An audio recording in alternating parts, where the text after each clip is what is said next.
My name's Will Scott. I'm a technical account manager here at UpGuard. I'm based out of sunny Cardiff in South Wales in the UK, and I'll be moderating the panel discussion today. I'm delighted to introduce you to the three speakers we've got joining us. We have James Carter from Arcadis. We have Ivan Milenkovic from Webhelp.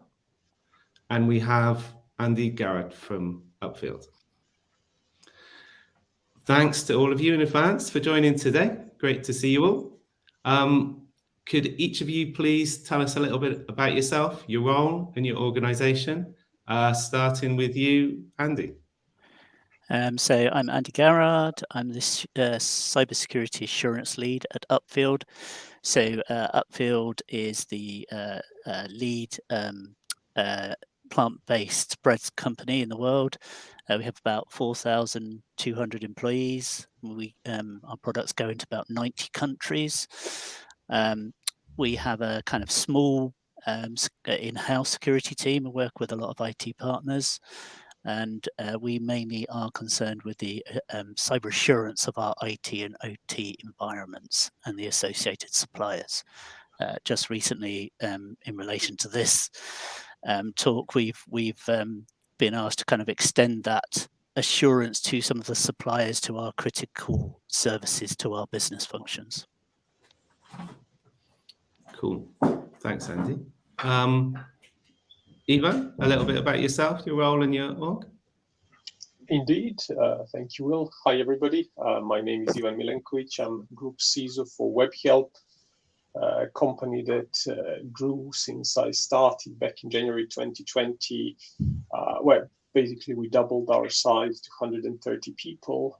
We are a BPO, client experience company, really with clients all over the world, 60 countries at the moment. Obviously, some of the interesting challenges that we're facing come from that diversity of pretty much everything that we see on the other side. So yeah, I'm really looking forward to this discussion, and it's great to be here. Thanks, Ivan. James? Hi, I'm James Carter. I'm one of the information security partners at Arcadis, and Arcadis are one of the leading design engineering consultancy firms for built and natural assets around the world. We employ about 33,000 staff in 70 countries, and the range of work we do goes from flood alleviation schemes to built and urban environments, transport links, intelligent transport, and a lot of digital solutions to support what we do, cost management, asset management. The range goes on, and there's intelligent buildings and operational IoT as well as traditional IT. Cool. Thanks, James. So you're all in different industries, so I'm going to take the risk of asking you the same question so we can compare and contrast the answers. But Ivan first, what are the major cybersecurity challenges you're facing? And do you think there are unique challenges in your industry? Indeed. So great question, Will. When we talk about our industry, the interesting part sitting on a BPO side is that although technically we have our industries are all the industries from our clients. So, thinking about challenges, typically when you think about an environment, you're able to define your threat profile based on certain parameters. In our case, our threat profile is, very kind of simple to describe in one word. It's all, because we sit on the crossroads of all of our clients. So whether we are talking about finance sector, whether we're talking about media, whether we're talking about retail, whether we're talking about oil and gas, digital, everything. So we basically connect all of those different industries, and we sit in the middle of it. So we are, for probably the easiest way to explain, in the eye of the storm. That makes it so much more interesting. I guess you could think about it like that. If I if I want to stay positive. Another very interesting challenge for us is obviously in terms of what and how needs to be done. So much of it is actually driven by the contractual compliance. So typically when clients come to us, especially when they are big, when they obviously have the size and the knowledge, they typically approach us with a heavy set of requirements that needs to be fulfilled. So it's not so much about the typical cyber challenges, but it is, actually how you satisfy all of those things that are cyber related nonetheless. But at the end of the day, how you mix and match those two worlds, because on one side we have give or take 15% of the workforce, kind of back office management and so on, where effectively it's our own business, and then the vast majority outside of that is client facing with very different requirements, again operating in very different markets, very different industries. That kind of brings it all into the mix. So I guess there's never a dull day. Yeah, excellent. So you're adjusting your sort of stance as you bring on clients then? So in a way, how we approach it is the company split into the regions. So each region, and they are loosely speaking geo-regions, so each region would have some specificities, but then within the regions we also tend to have, based on the industry, some particular things. So, taking that into account, we kind of tend to have centers of particular knowledge so that we can satisfy some prevalent requirements. But yeah, we also have clients where everything is pretty much bespoke for them based on their requirements. So yeah, it is a combination of pretty much everything you can think of. Cool. Thanks, Ivan. James, same question to you. What are the major challenges you're facing, and do you think there are any unique challenges in your industry? I think you've got to accept one of the major challenges is that we've got this sort of background radiation that we all deal with of all the standard cyber threats we have to live with, and I think there's one of the issues we have to is keeping momentum on that. You can't not deal with it, but also you have to deal with it every single day. So there's that background radiation of dealing with all sorts of things all the time. Plus, I'm very like Ivan. We've got this sort of thousands of clients around the world, and every single one of them have got their own information security requirements. They want their information held this way or handled that way. They want it. You've got data residency, you've got data sovereignty, you maybe got the laws and regulations.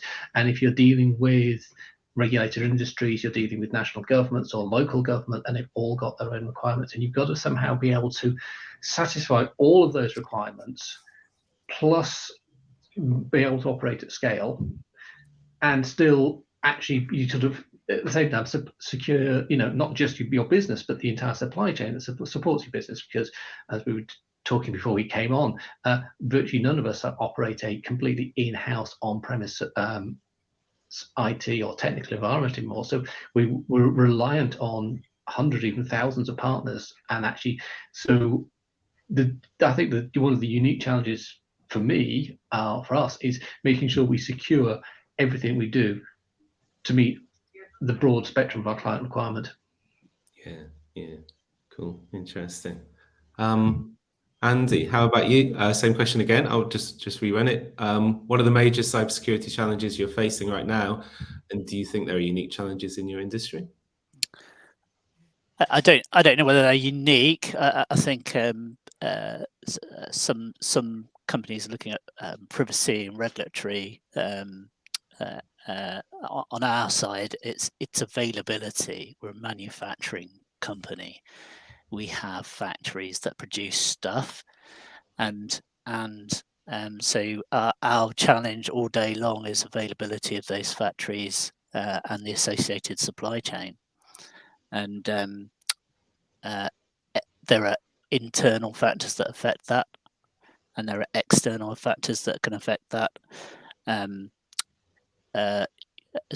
you've got this continuing challenge that, when you talk at the kind of level of the factory, you're talking about an hour's downtime that could affect that factory.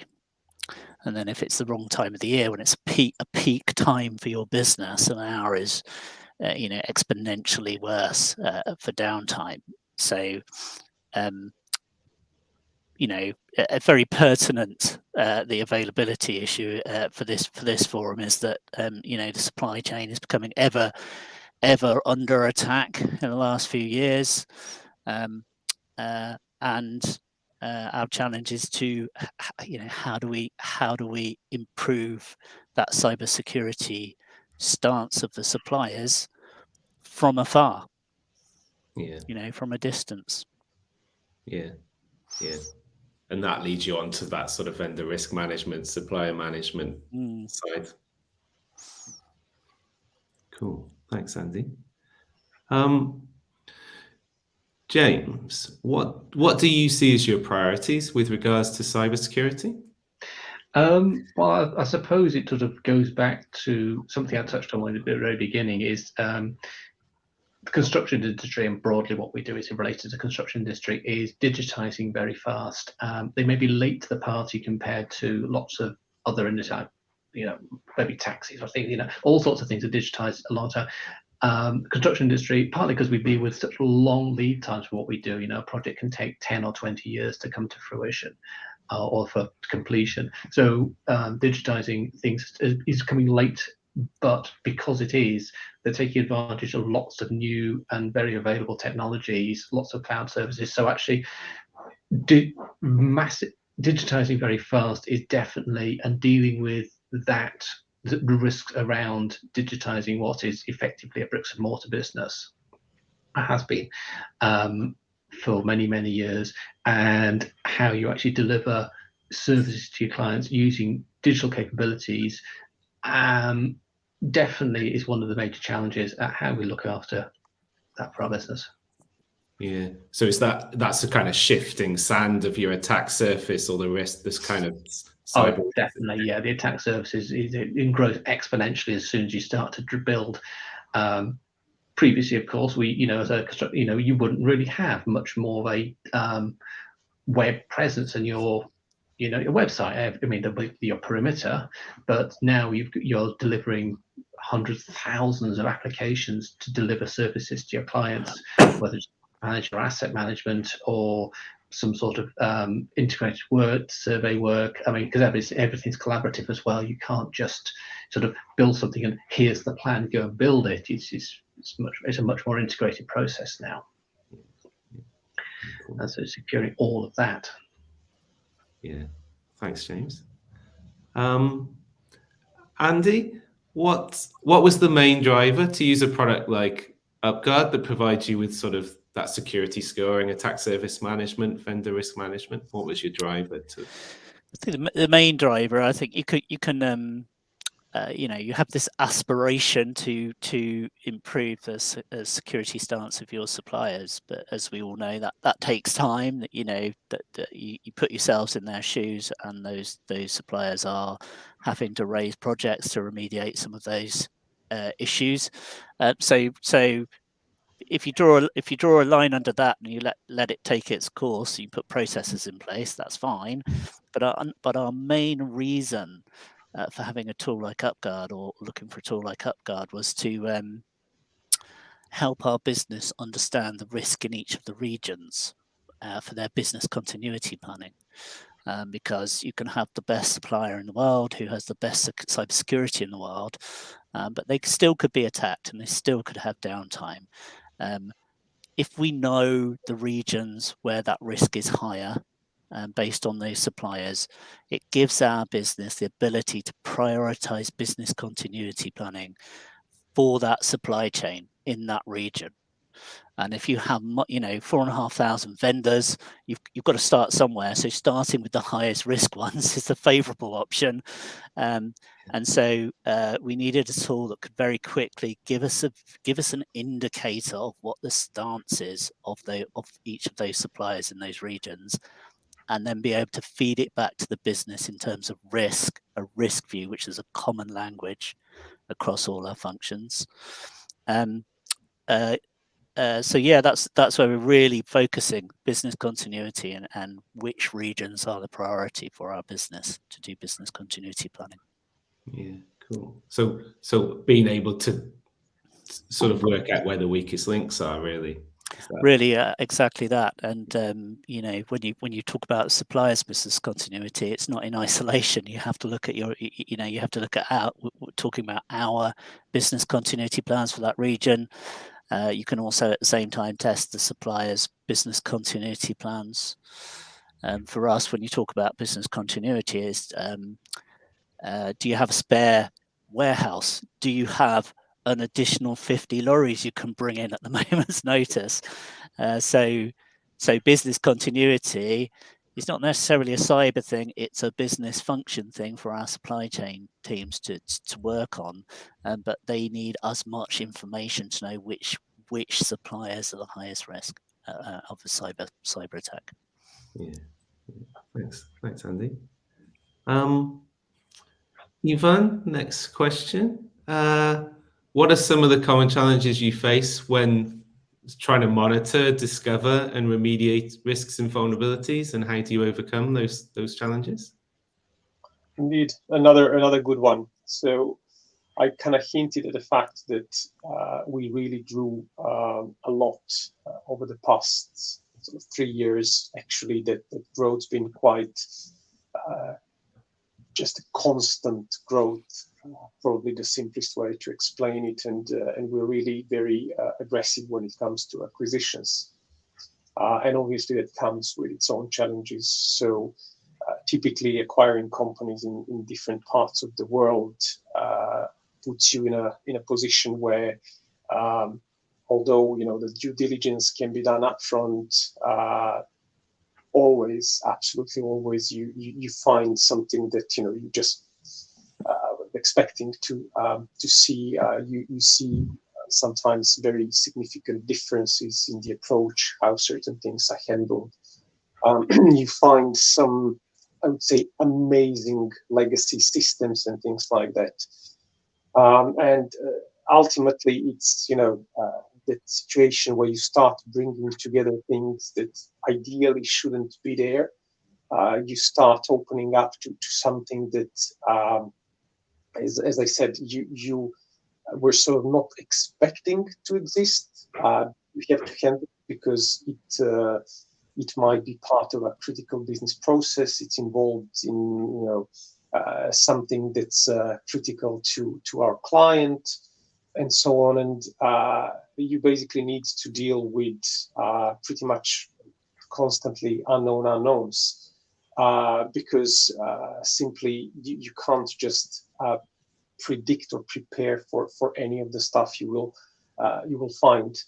Also, very, very frequently, again, as a consequence of all of this, we are constantly discovering new assets that are, either on the network or even directly on the internet, which is again the consequence of the fact that we have so many clients, and there are bespoke pieces here and there accounting for some of that. So you end up in a situation where it's really critical to understand very quickly, what is out there. So kind of managing that exposure, managing the footprint that's out there, and again, tools and systems such as UpGuard are really invaluable in that regard. I really wasn't a believer until we started using it, but it's just amazing what can be discovered, or rather what UpGuard discovers that nobody on the IT side knew anything about. It normally takes some convincing to actually explain people that this is our asset and something needs to be done about it, and then you go to a weird loop of who's owning it, why it's there, what's the function, and so on. But I guess that is one of the big things for us. You also find some, if I may, left field scenarios where, for example, you end up having to maintain a variety of software that really shouldn't be there anymore. We have, for example, a footprint of still Internet Explorer, because you find that the client's got an application that only works if accessed via Internet Explorer, and basically what happens is they nicely outsource the risk by saying, okay, now you handle this, and obviously you're accessing it, so do something about it. We just need to kind of be creative about it and find ways to isolate and protect those bubbles, and I guess all part of their job. So I can probably go on and on, but I wouldn't like to paint a very, very bleak picture here. So No, that's good. It's good. good. Gives you an idea. It's good to hear that we're helping you. So it's kind of the discovery, and that discovery as quick as possible of assets and possible risks, and then reacting as quickly as possible as well. Absolutely.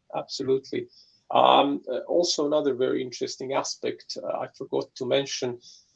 In many cases, on our side, we just facilitate access to client systems. So pretty much the only thing that's maintained on our side is identity and that very small footprint, keyboard, screen, chair, and a connectivity to internet.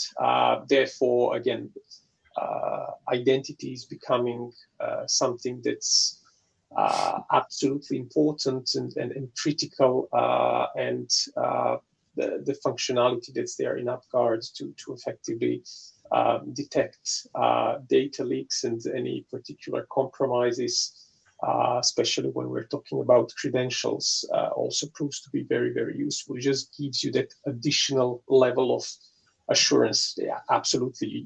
You expect that you won't know about everything that happened, but nonetheless, having that extra visibility sometimes really helps.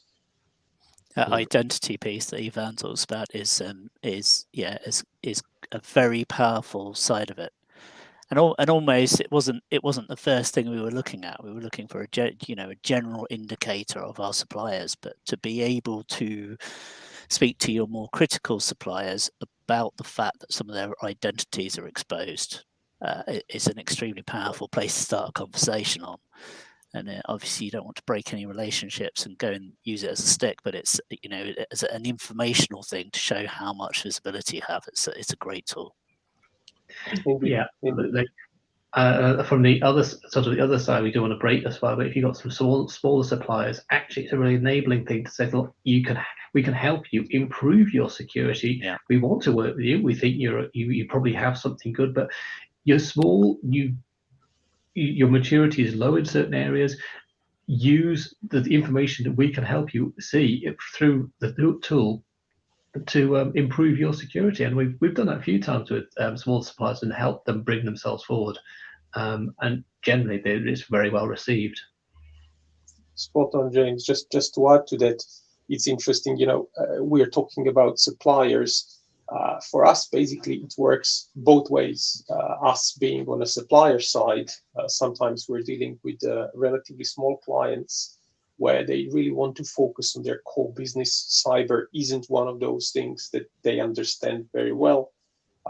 Therefore, they rely on companies such as Webhelp to help them with those things. And we have a very decent, big cyber resilience function. So they really take it very positively when you go to them with, look, we believe you have a problem and this is what it is, this is how you can solve it. Really helps build the relationship and brings things to the next level. But at the same time, also, we have a huge number of suppliers. And again, the stories, as you mentioned, James, where you can use this, again, not necessarily as a stick, but it's a very, very nice when you can have a good and informed discussion and point people in the right direction.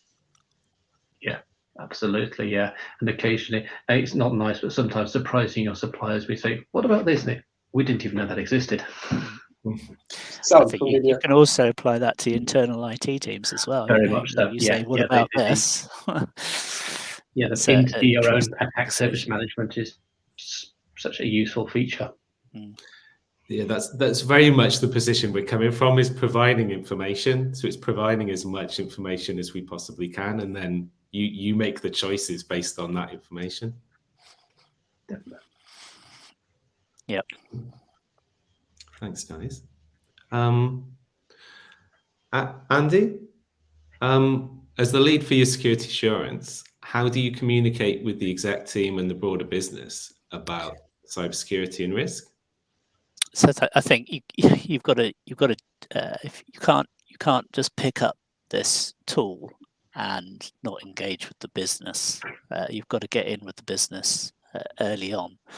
There's got to be that reason, and the reason for us was that increased threat on the supply chain.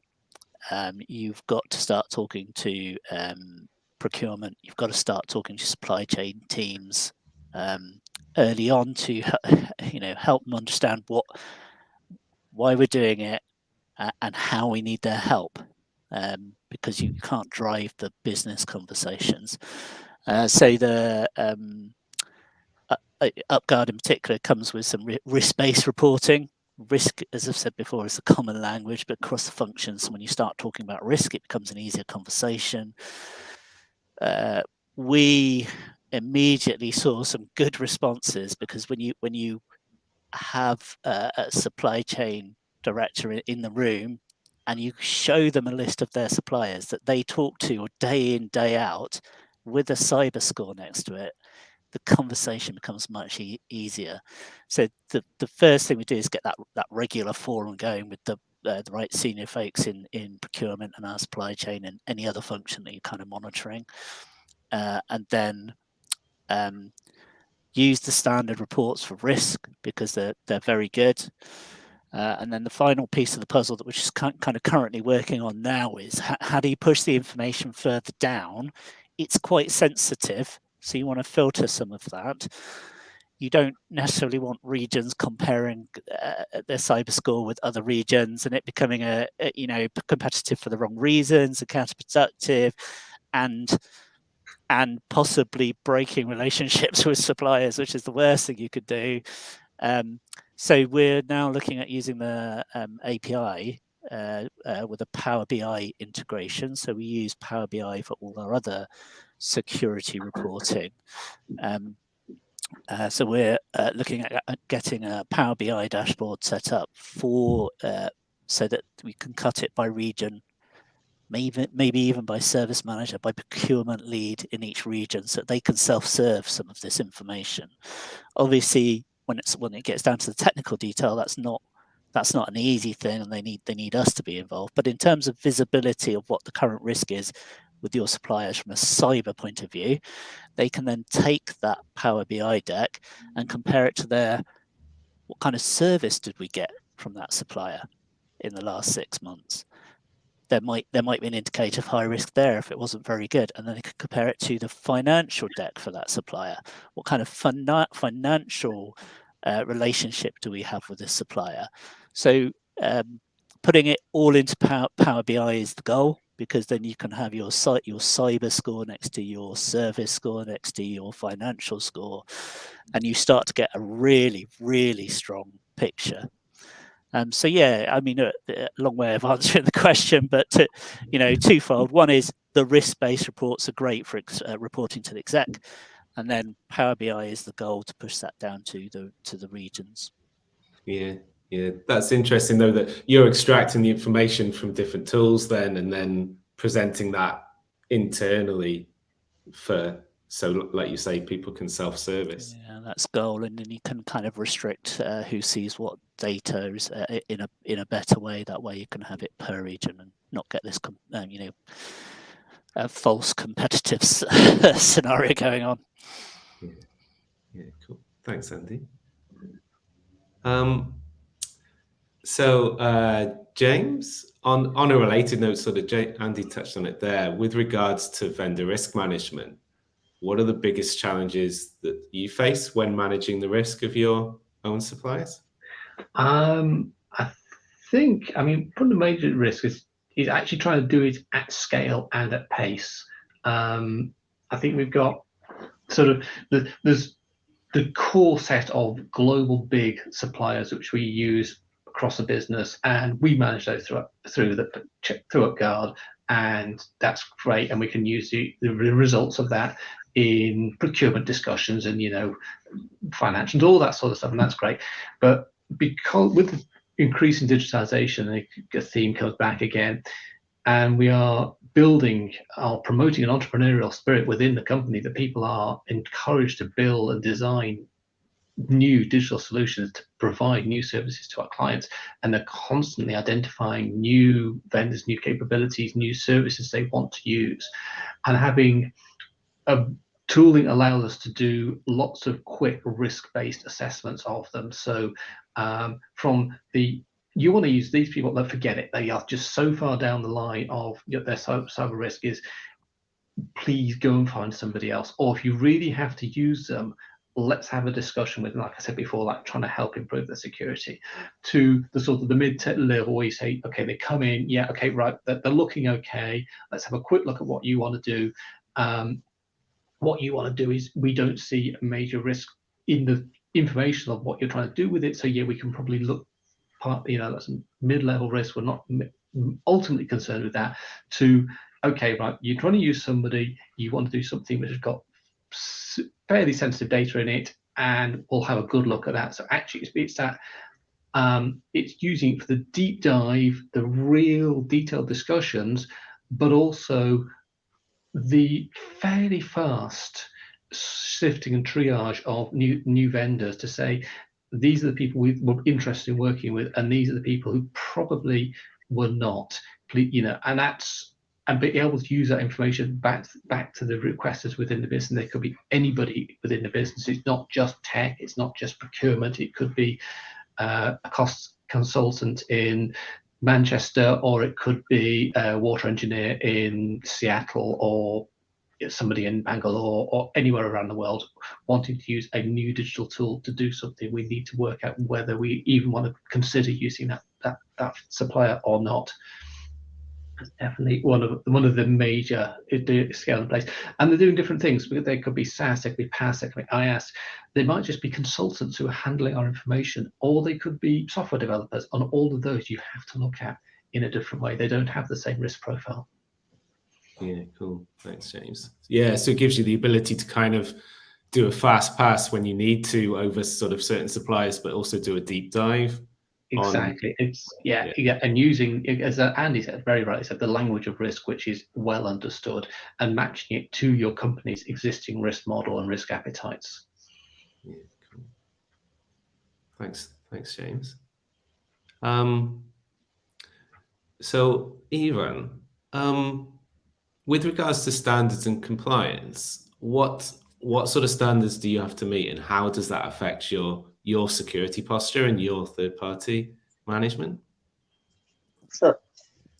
I guess probably we're starting with our ISO 27001 compliance program. We made a decision at the group level to certify the entire company. It's an ongoing journey, and we've been quite successful so far. I think we have, give or take, 60% of the countries so far certified. Again, UpGuard's really been invaluable there, because it shows in a very effective way many things, and you can actually go back to the auditors with we do have control of all of those things. You can obviously show them the continuous improvement over time and things like that. So a very powerful from that perspective, but also again taking into account everything around third-party risk management and so on. So your interested parties from the lens of through the lens of ISO 27001. Then I guess we have some limited requirements for SOC 2 Type 2. Again, one of the big challenges with Type 2 is that you have to demonstrate on an ongoing basis the effectiveness of your controls. Again, UpGuard's capability to show, point in time status when you look back. It's really powerful, and again, aids the story and really helps with the compliance. If you obviously look at the right things, if you set the right filters for that. Then when it comes to again what I mentioned previously, our some of the challenges we have is the contractual compliance. So many of our clients are quite picky when it comes to it. Our clients are becoming really savvy in that regard as well. So quite a few times we actually had even in the at the bid stage very open discussions about client approaches you with so your cyber score is this, and your competitors are this and that, and then it really develops into a very, very interesting discussion, because obviously in many cases people don't necessarily have the full picture. In many cases there are findings that are not necessarily relevant to you. So being able to have a good and informed discussion and straight away show to your client that this is something that you're managing, again, very, very important thing for us. On that side as well, again, given that we are a supplier for quite a few companies, something that that I find very helpful, and again, say just an aspect that saves a ton of time is the fact that we are constantly hammered by various questionnaires by different clients, all sorts of topics. So everything that can be standardized, that can be built into our profile and obviously substantiated with all the evidence that UpGuard provides. They're a fantastic tool. Again, yes, it's a very useful internally, but at the same time, something that saves a ton of time, and really, I find it from that perspective immensely useful. So not necessarily a compliance thing, but it kind of aids the entire program, if you want. Yeah, I mean, quite a few interesting things, and I guess something that we discovered using UpGuard is that more you use it, actually it gives you more ideas where it can be involved in how it can aid particular aspects of whether we're talking about standards compliance, whether we're talking about things such as contractual compliance, whether we're just talking about particular requirements arising from different geographies that we operate in, and particular country laws and stuff like that. Again, plenty there for us, and as I said, absolutely invaluable use of UpGuard throughout that entire ecosystem. And yeah, for me, I mean, even talking here with Andy and James, I'm getting new ideas what we could do to go even further. So yeah, really great stuff. No, that's cool. Thanks, Ivan. Andy, just touching on the supply management again then. Working with suppliers to remediate risks, how do you decide sort of which suppliers to engage with? And then how does that process work for you, engaging with the vendors and remediating the risks with them, or challenging them on the risks? Yeah, I think this is something we're still working on. It is a challenge getting responses from vendors. There's a few things you can do right at the start to help that. One is that business forum with the right people from the right functions in your company to get that backing before you start.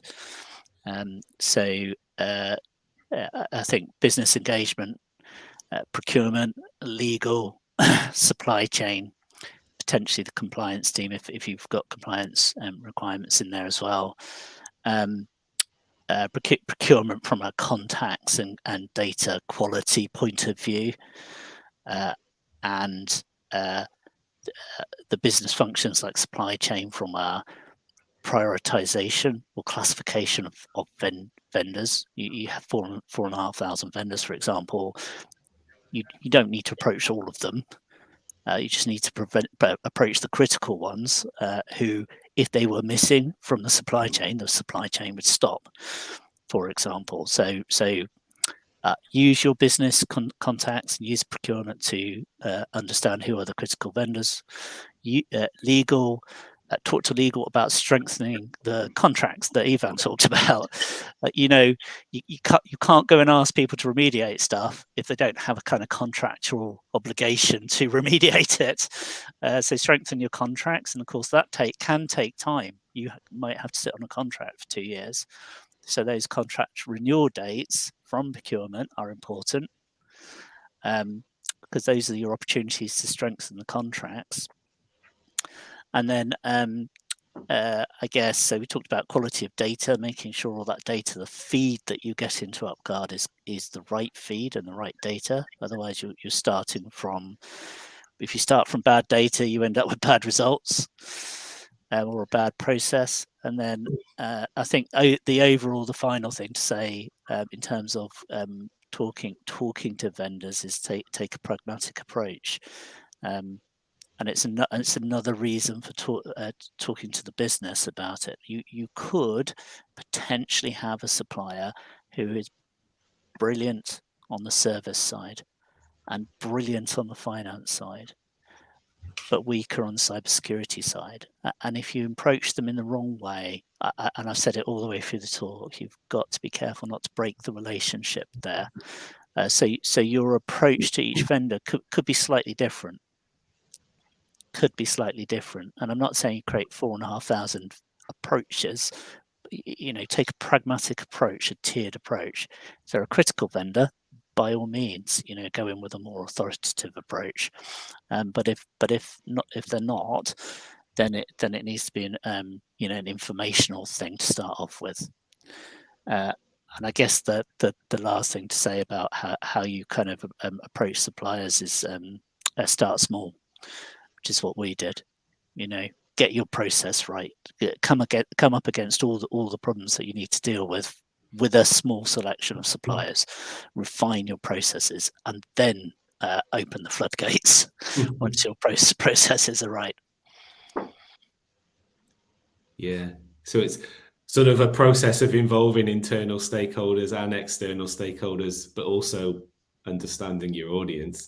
Yeah, it's one of the things to mention with this, Will, is probably the proof of concept that we went through, because we could load real vendors in there, see the data, show the supply chain team the data, and suddenly it all became real. And then that gives you a board to jump off to do the start talking about processes. It becomes very, very real once you do that proof of concept.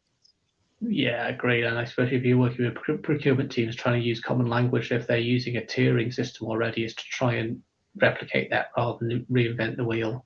Yeah. And even push left, if we can give your procurement team some sort of access so that actually they can see in the tool for themselves, maybe they could even use it directly or using an API, start to onboarding new suppliers. And again, bit of shift left there. And, like I say, the stuff that's low risk or very high risk, but just don't want to deal with, we don't even need to have that discussion. You can leave that, make that procurement function. It doesn't have to all be part of InfoSec or cyber responsibility.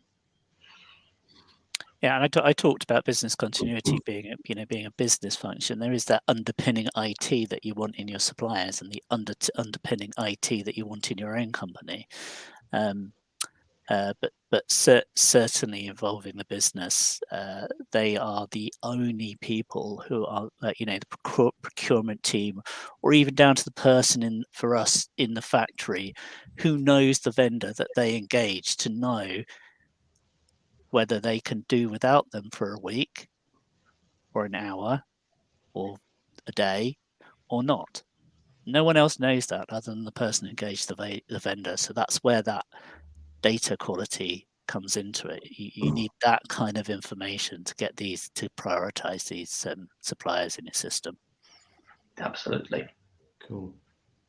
Thanks, guys. I think we've got about 1 minute left. What I might do is, could we just do a quick round table? If you do anything differently, what would you do? What would be your advice for someone starting their journey? Maybe in 1 sentence each. Is it possible? I don't know.